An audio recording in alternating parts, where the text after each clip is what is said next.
नमस्कार मेरे प्यारे दोस्तों, मैं हूँ लालता मिश्रा।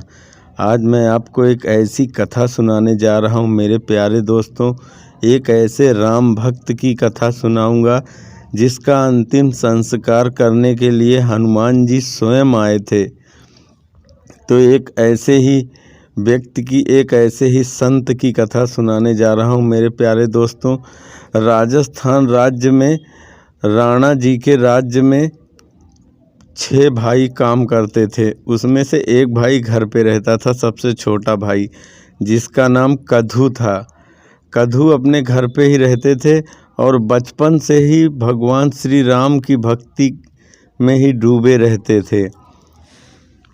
मन से अंतर्मुखी होके भगवान श्री राम का राम राम राम 24 घंटे अहरनिश जाप किया करते थे। राम नाम का कोई काम धाम किया ही नहीं करते थे। कोई कुछ खाने को दे देता था तो खा लेते थे, किसी से कुछ भी नहीं मांगते थे।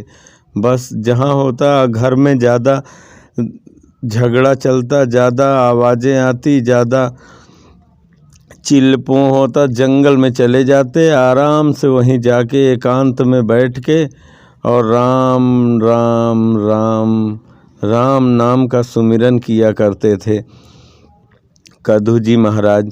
एक दिन उनके माता पिता का देहांत हो जाने के बाद उनके भाइयों ने कहा कि भाई देख, तू घर में रहता है और खाता है, तो तुझको मैं नौकरी राणा के यहाँ लगवा दे रहा हूँ। तू भी कुछ काम किया कर, 4 पैसे आएंगे घर में, घर के काम आएंगे। तो कद्दू ने मना कर दिया, बोले मैं सिर्फ अपने राम का नौकर हूँ, राम के सिवा और मैं किसी की नौकरी नहीं कर सकता। मैं तो सिर्फ अपने राम का ही नौकर हूँ। ये कह के मना कर देते नौकरी करने के लिए। बाकी 5 भाई राणा जी के यहाँ अच्छे पोस्ट पे काम कर रहे थे,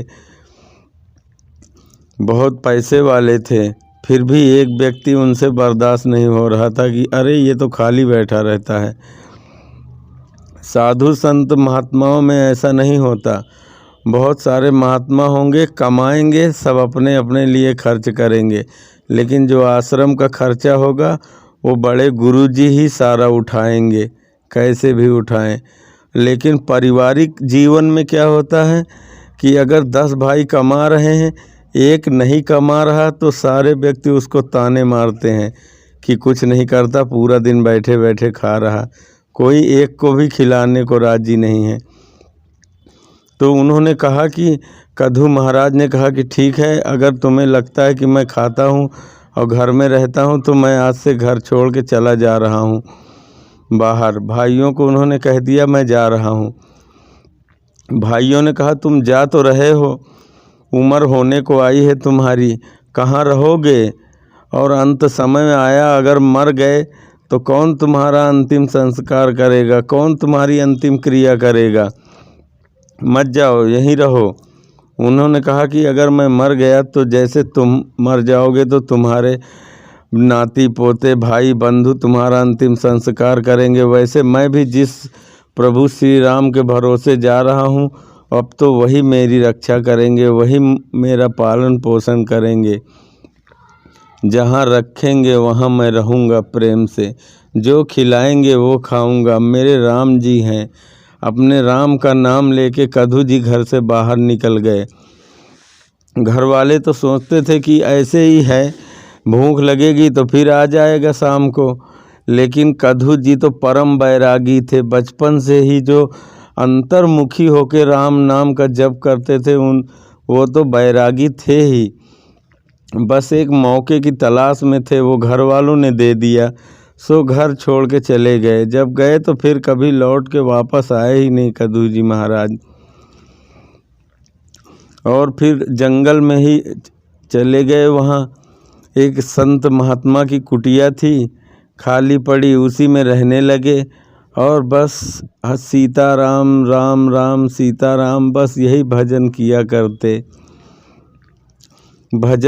करते कि जहाँ ले चलोगे वहीं मैं चलूँगा, जहाँ नाथ रख दोगे, जहाँ नाथ रख दोगे वहीं मैं रहूँगा, जहाँ ले चलोगे वहीं मैं चलूँगा। सीताराम सीताराम जपते रहते थे और अपना पूरा जीवन कद्दू महाराज वहाँ जिए हरि नाम जपते हुए। और उसके बाद उनका अंत समय आया, उन्होंने देह का त्याग कर दिया। और जब देखा भगवान प्रभु श्री राम जी अपने साकेत धाम से देखे कि वो कह रहा था कि मेरे प्रभु हैं, वो मेरा अंतिम संस्कार करेंगे, वो मेरी रक्षा करेंगे।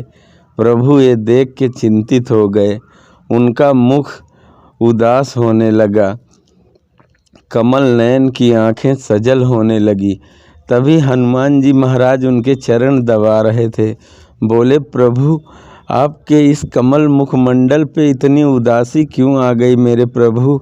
कृपा करके बताएं, अभी तो आपका इतना खिला हुआ चेहरा था, अब ये कैसे मलिन होता जा रहा है? तो प्रभु ने अपने दुख का कारण हनुमान जी से बताया कि एक मेरे भक्त का शरीर ऐसे ही पड़ा हुआ है, मुझे उसके अंतिम संस्कार के लिए जाना पड़ेगा, कोई नहीं है। तो हनुमान जी ने कहा कि एक विनती करता हूँ प्रभु, मैं आपने एक बार जटायु का अंतिम संस्कार किया है, इसका सौभाग्य आपको प्राप्त हुआ। इस बार मैं चाहता हूँ कि आपके एक भक्त का, मैं भी आपका भक्त हूँ और वो भी आपका भक्त है, इस हिसाब से तो हम दोनों गुरु भाई हुए।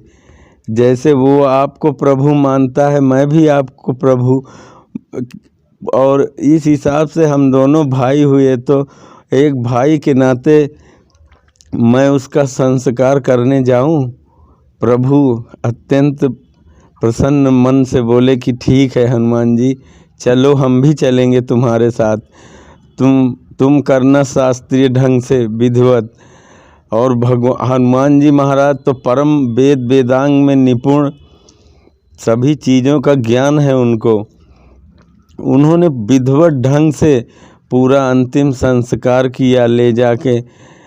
और उसके बाद उस भक्त, जहाँ जिस जंगल में लकड़ियाँ जला के उनका अंतिम संस्कार किया है, कहते हैं कि वहाँ के जितने साधु मतलब महात्मा थे वहाँ सब आ गए थे कद्दू जी के अंतिम संस्कार में। और बताते हैं जिस जंगल में उनकी चिता को आग लगी, जहाँ तक उनका धुआं गया, उनके धुएं के स्पर्श से सभी भूत प्रेत की मुक्ति हो गई, सभी भगवान के धाम को गए। इतना पावर उनके धुएं में भी था, विसर्जन में। और अब वहाँ पे ये मान्यता भी है कि जो उनकी बहुत पूजा अर्चना होती है आज भी कद्दू महाराज की। ये कलयुग की सत्य घटना है मेरे प्यारे दोस्तों। ऐसी और वीडियो देखने के लिए आप हमारे चैनल को सब्सक्राइब कर लें और हम आपको फिर मिलेंगे अपने नए वीडियो के साथ। तब तक के लिए जय श्री राधे कृष्ण।